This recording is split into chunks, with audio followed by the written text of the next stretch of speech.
Monsieur Pietrovon, Madame Garnier, Mesdames et Messieurs les jurys, j'ai à cœur de vous présenter aujourd'hui ma plaidoirie concernant les droits oubliés des femmes en Afghanistan sous le régime taliban, et tout particulièrement le droit au travail et à l'éducation, ainsi que le droit à la liberté d'expression. Pourquoi ce choix, me demanderiez-vous? Parce que la situation, mesdames et messieurs, est critique et urgente. L'Afghanistan est un pays troublé depuis bientôt un siècle. Depuis le retrait des troupes militaires occidentales, le monde stable et libre qu'elles lui avaient apporté s'est écroulé. En 1992, une guerre éclate entre les citoyens du pays. Les hauts gradés militaires et les chefs religieux afghans en sont les responsables. Cela a laissé place à de nombreux crimes de guerre, et notamment auprès de la femme, des enlèvements, des viols, ou encore des mariages forcés. Toutes ces atrocités dont la femme fut la proie. Toute une génération féminine a été sacrifiée durant cette période. En 1994, le mouvement taliban naît. Ils quittent les écoles coraniques et partent se battre pour rétablir l'ordre et le droit dans un pays qui part en fumée. C'est en 1996 qu'ils réussissent à prendre Kaboul. Suraya Parlika, activiste pour les droits des hommes et des femmes, confie que les talibans n'ont pas fait que du mal, qu'ils ne violaient pas, et que les enlèvements et les mariages forcés étaient terminés. Les talibans avaient réussi à rétablir un ordre moral. Malheureusement, les attentats du 11 septembre 2001 aux États-Unis sont survenus. Après ce triste événement, les États-Unis accusent les talibans afghans d'être les auteurs de ce meurtre seulement parce que Oussama Ben Laden et ses hommes y avaient trouvé refuge. Contre toute attente, les talibans afghans ont déclaré n'en avoir jamais été informés. Les États-Unis décident donc d'intervenir sans preuve dans le pays, et celui-ci replonge à nouveau dans le chaos. À l'international, aucune réaction, aucun soutien. L'Afghanistan est livré à lui-même. Et c'est en 2006 que les talibans décident de nouveau de reprendre leur pays, d'une manière bien plus violente et bien plus immorale que la fois précédente. Aujourd'hui, les femmes afghanes sont privées de droits. Elles n'ont pas accès à l'éducation, chose primordiale pour la jeunesse. En effet, une éducation de qualité constitue la base nécessaire à l'amélioration des conditions de vie et au développement durable d'un pays. Elles n'ont pas accès à l'emploi, à la politique et n'ont surtout aucune liberté d'expression. En France, nous avons eu la chance de connaître de grandes femmes qui se sont battues pour nos droits, et le gouvernement a su céder à leurs revendications. Je pense à Simone Veil, Georges Sand ou encore Olympe de Gouges. Et malgré elles, malgré leur combat, le droit de vote des femmes en France n'a été proclamé que le 21 avril 1944. En Afghanistan, 3 femmes anciennement détenues pour avoir dénoncé les abus des talibans dénoncent à l'organisation internationale non gouvernementale les conditions de leur détention.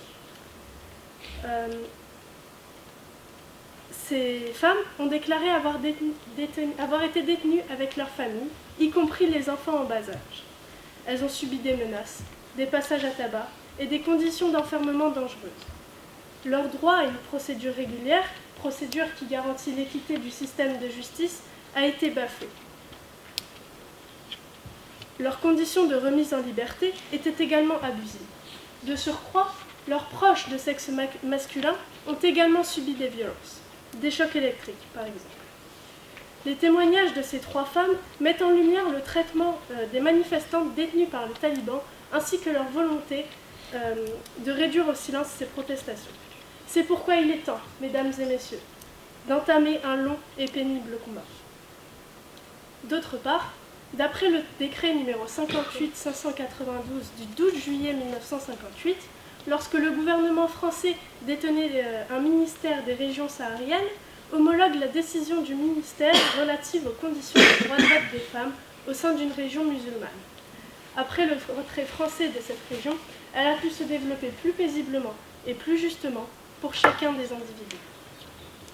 Plus précisément, d'après les droits généraux des sujets d'Afghanistan, article 9, tous les sujets afghans jouissent de la liberté individuelle. Il fut un temps, le pays de l'Afghanistan était un pays autonome, libre et juste. Il n'a qu'à le regarder. C'est pour ces libertés que Malala Yousafzai fut réprimandée au Pakistan, pays voisin de l'Afghanistan. Mademoiselle Yousafzai est devenue un symbole international de la lutte pour l'éducation des filles, après avoir été attaquée en 2012 en raison de son opposition aux restrictions imposées par les talibans concernant l'éducation des filles dans son pays. En 2009, Malala avait commencé à écrire un blog sous un pseudonyme sur l'intensification des activités militaires dans sa ville et sur sa crainte que son école soit la cible d'une attaque talibane. Malgré le fait que son identité ait été révélée, Malala et son père Ziauddin ont continué à défendre le droit à l'éducation.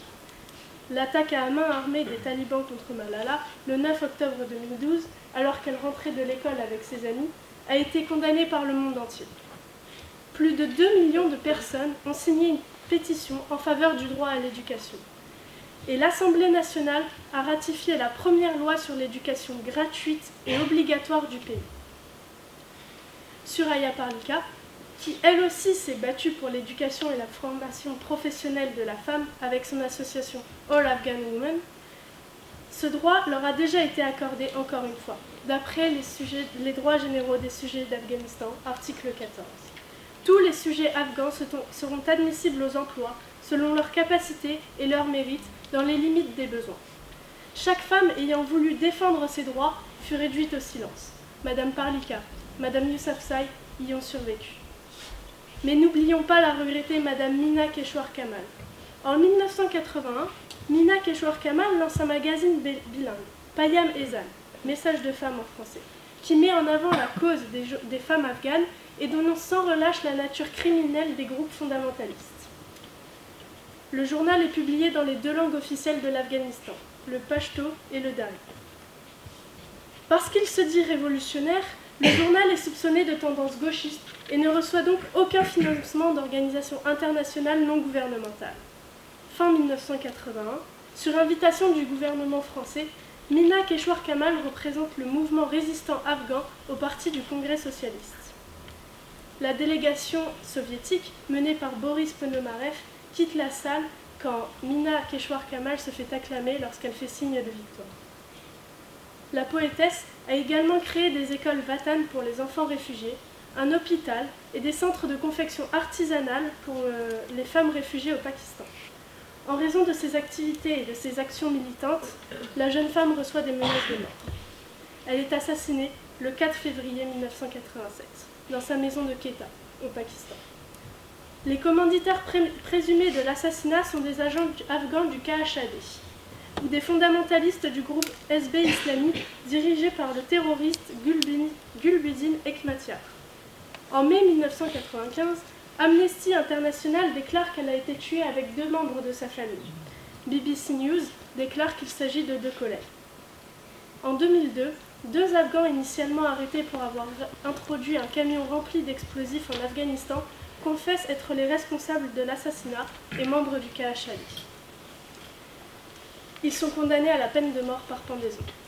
Après plusieurs appels rejetés, les détenus sont finalement pendus. Après la mort de leur chef, les membres de Rawa, l'organisation de Madame Mina Keshwar Kamal, décident de poursuivre dans la clandestinité leur combat. Il existe des femmes courageuses et raisonnées en Afghanistan, à l'image de Simone Veil, de Georges Sand ou d'Olympe de Gouges. Malheureusement, elles n'ont pas le temps d'être écoutées. Madame Keshwar Kamal a cependant eu le temps de publier un poème dont j'aimerais vous citer un extrait. Je ne reviendrai jamais. Je suis la femme qui s'est éveillée. Je me suis levée et me suis changée en tempête balayant les cendres de mes enfants brûlés. Je me suis levée des ruisseaux formés par le sang de mon frère. La colère de mon peuple m'a donné la force. Mes villages ruinés et incendiés m'ont rempli de haine pour la ligne. C'est pourquoi, mesdames et messieurs, il est important de continuer le combat. Le temps de l'oppression doit être révolu.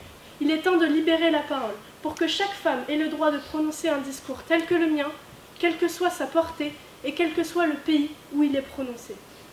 Olympe de Gouges a dit « Cherchez, fouillez et distinguez, si vous le pouvez, les sexes dans l'administration de la nature. Partout, vous les trouverez confondus. » Merci.